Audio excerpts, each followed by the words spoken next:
Hello students, मैं doctor Anjana Bhardwaj अपने channel देववाणी ज्ञान गंगा में आपका स्वागत करती हूँ। आज मैं आपके लिए कक्षा 9 की पाठ्यपुस्तक संस्कृत पद्य पीयूषम के 8वें पाठ का दूसरा भाग लेकर उपस्थित हुई हूँ, जिसका नाम है यक्ष युधिष्ठिर संलापः, अर्थात यक्ष और युधिष्ठिर का वार्तालाप। इससे पहले के भाग में आपने पढ़ा था कि अपने वनवासी जीवन में पानी की खोज में 4 पांडव देर तक नहीं लौटते हैं और युधिष्ठिर अपने चारों भाइयों भीम, अर्जुन, नकुल, सहदेव के साथ एक सरोवर के पास पहुंचते हैं और उनके चारों भाई पानी खोजते हुए नहीं लौटते हैं। तब युधिष्ठिर अंत में जाते हैं और वहां पर उस तालाब का जो सरोवर का जो रखवाला है यक्ष, वह युधिष्ठिर से प्रश्न पूछता है और युधिष्ठिर उसके प्रश्नों के सम्यक उत्तर देते हैं तथा अपने सभी भाइयों को जीवित करवा लेते हैं। तो इससे आगे का पाठ हम पढ़ेंगे। पहले पाठ में यक्ष ने युधिष्ठिर से विभिन्न प्रश्न पूछे थे और युधिष्ठिर ने उनका संतुष्टिपूर्ण उत्तर दिया था। इससे पहले के भाग में जो प्रश्न था वह यक्ष ने पूछा था कि धान्यों में उत्तम क्या है, अनाजों में उत्तम क्या है, धनों में उत्तम क्या है, लाभों में उत्तम क्या है और सुखों में उत्तम क्या है। उन्हीं प्रश्नों का उत्तर युधिष्ठिर ने इस श्लोक में दिया है। तो देखते हैं युधिष्ठिर ने क्या उत्तर दिया है। युधिष्ठिर उवाच धन्यानाम उत्तमम दाक्षयम, धनानाम उत्तमम श्रुतम, लोभानाम श्रेय, आरोग्यम सुखानाम तुष्टिरुत्तमः। धन्यानाम धान्यों में, उत्तमम उत्तम है, दाक्ष्यम दक्षता या कुशलता, धान्यों में दक्षता या कुशलता उत्तम है। धनों में उत्तम, श्रुतम यानी कि शास्त्र ज्ञान, अर्थात शास्त्र ज्ञान सबसे उत्तम धन है। दक्षता या कुशलता सबसे उत्तम धान्य है और शास्त्र ज्ञान जो है वो सबसे उत्तम धन है। लाभानाम श्रेय आरोग्यम, सबसे बड़ा जो लाभ है, लाभों में जो श्रेष्ठ है आरोग्यम यानी निरोगता है, अर्थात निरोगी शरीर सबसे उत्तम लाभ होता है। सुखानाम तुष्टि उत्तमः, और सुखों में सबसे उत्तम तुष्टि यानी कि संतोष है, अर्थात यदि हमारे मन में संतोष है, हमारे मन में संतुष्टि है तो हमें इस संसार के सभी सुख प्राप्त हैं। और यदि हमारा मन ही संतुष्ट नहीं है तो हमें चाहे कितना भी धन, वैभव, संपत्ति, दुनिया भर का खजाना मिल जाए, असंतुष्ट मन से हम कभी भी सुखी नहीं रह सकते। और अगर हमारा मन संतुष्ट है तो हम 2 रोटी सूखी खाकर भी सुखी रह सकते हैं। इसीलिए संतुष्टि को सभी सुखों में उत्तम कहा गया है। अगला प्रश्न युधिष्ठिर पूछते हैं, यक्ष उवाच किम नो हित्वा प्रियो भवति, किम नो हित्वा न शोचति, किम नो हित्वा अर्थवान भवति, किम नो हित्वा सुखी भवेत्। किम माने क्या, नु हित्वा छोड़कर, प्रियो प्रिय होता, भवति होता है, कि मनुष्य किम नु हित्वा क्या छोड़कर सबका प्रिय बन जाता है, किम नु हित्वा न शोचति, और किसको छोड़कर, न शोचति शोक नहीं करता है, अर्थात ऐसी कौन सी वस्तु है जिसको छोड़कर मनुष्य शोक नहीं करता है।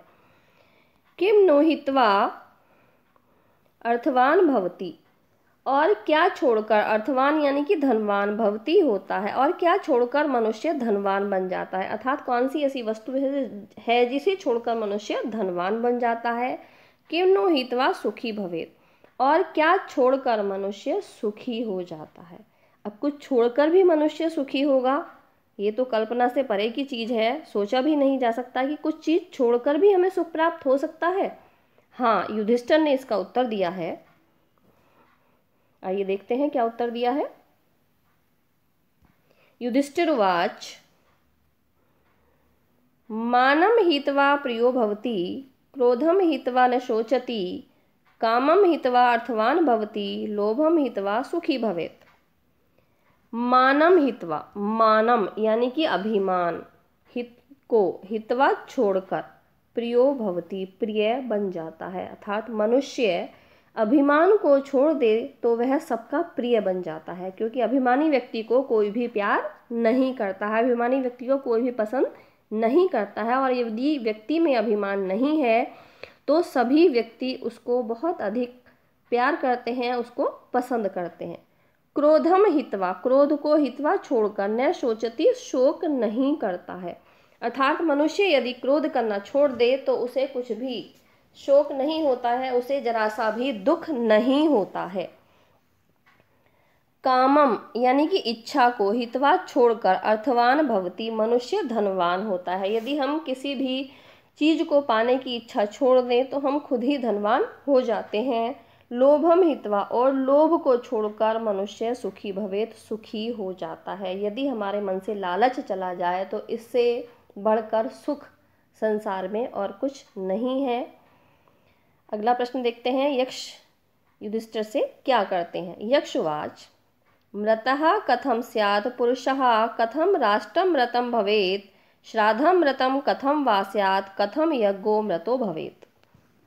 मृत यानी कि मरा हुआ, कथम कब, स्यात् होता है, पुरुष यानी कि मनुष्य, मनुष्य मरा हुआ कब होता है, या मरा हुआ मनुष्य कौन है।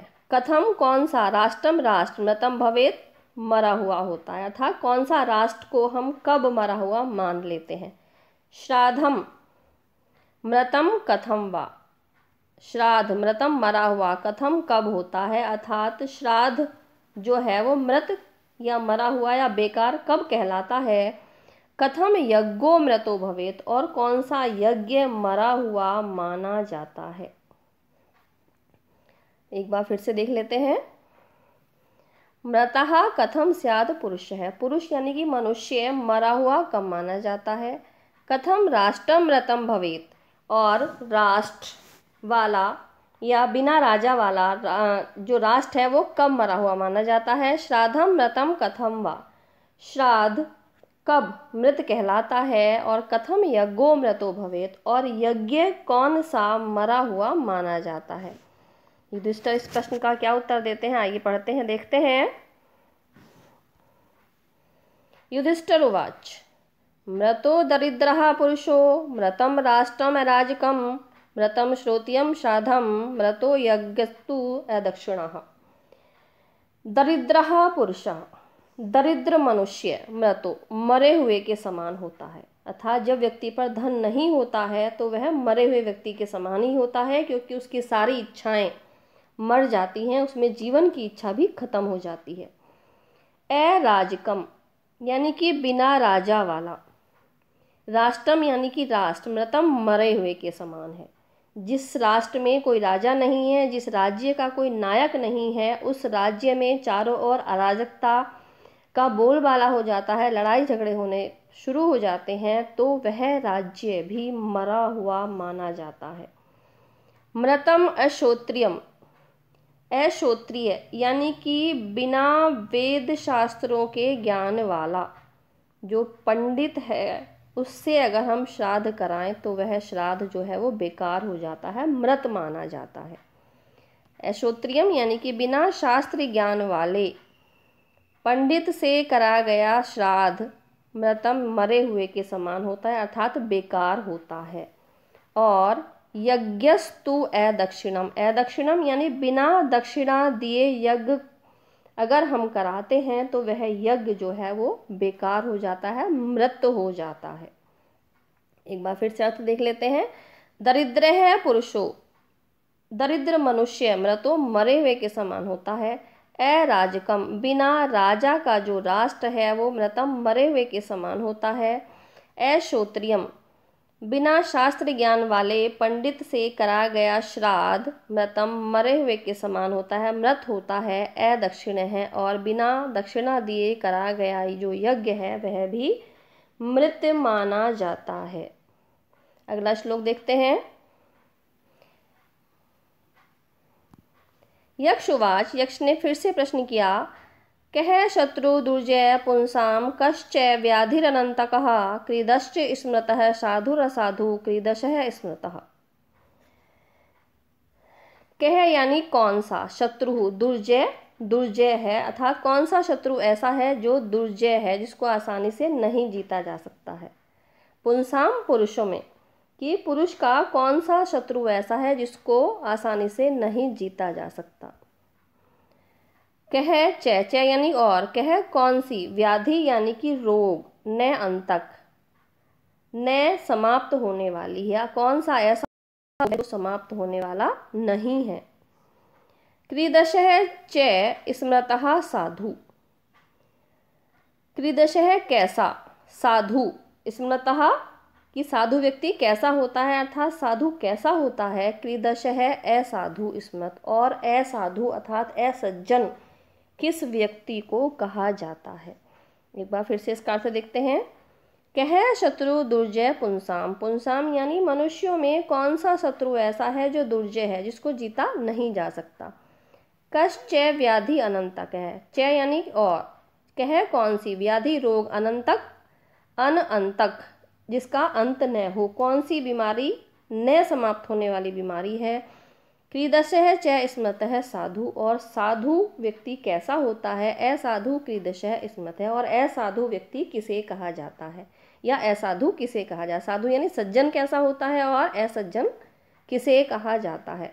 तो युधिष्ठिर जो है वो जवाब देते हैं। क्रोधः सुदुर्जय शत्रु, लोभो व्याधि अनंतकः, सर्वभूत हितः साधु, असाधु निर्दय स्मृतः। क्रोधम यानी कि क्रोध, सुदुर्जय, दुर्जय शत्रु है। क्रोध ऐसा शत्रु है जिसको आसानी से नहीं जीता जा सकता, अर्थात जो व्यक्ति जल्दी जल्दी क्रोधित होने वाला होता है, जिसको बहुत जल्दी क्रोध आ जाता है, जो क्रोधी स्वभाव का है, उसको अपने उस स्वभाव पर कंट्रोल करने में, उस पर नियंत्रण पाने में उसको बहुत अधिक समय लग जाता है, और कभी कभी वह अपने क्रोध पर नियंत्रण नहीं भी पाता है। इसलिए क्रोध जो है वो सबसे दुर्जय शत्रु है, जिसको जीता नहीं जा सकता, आसानी से जीता नहीं जा सकता है। लोभ है, लोभ जो है अनंतक कभी न समाप्त होने वाली व्याधि यानी कि रोग है, अर्थात व्यक्ति के मन में लोभ एक ऐसा रोग है जो शायद कभी भी समाप्त नहीं होता है। सर्वभूत हित है, सर्व यानी सभी, भूत प्राणियों के, हितः हित चाहने वाला, साधु, साधु होता है, सज्जन होता है, अर्थात सज्जन व्यक्ति वह होता है जो सभी प्राणियों का हित चाहे, उनका कल्याण चाहे। असाधु निर्दय स्मृत है, और जो निर्दयी होता है, दूसरों पर दया नहीं रखता है, दूसरों को अकारण परेशान करता है, ऐसा व्यक्ति असाधु अर्थात असज्जन कहा जाता है। तो स्टूडेंट्स, मैं उम्मीद करती हूँ कि यह पाठ इस वीडियो के माध्यम से आपको भली भांति समझ में आ गया होगा। यदि आप और भी इस तरह की एजुकेशनल वीडियो प्राप्त करना चाहते हैं तो मेरे चैनल देववाणी ज्ञान गंगा को सब्सक्राइब करना न भूलें, और अगर आपके कोई सुझाव हैं, कोई राय है, तो वह कमेंट बॉक्स में अवश्य दें, और यह भी बताएं कि यह वीडियो आपको कैसा लगा। धन्यवाद।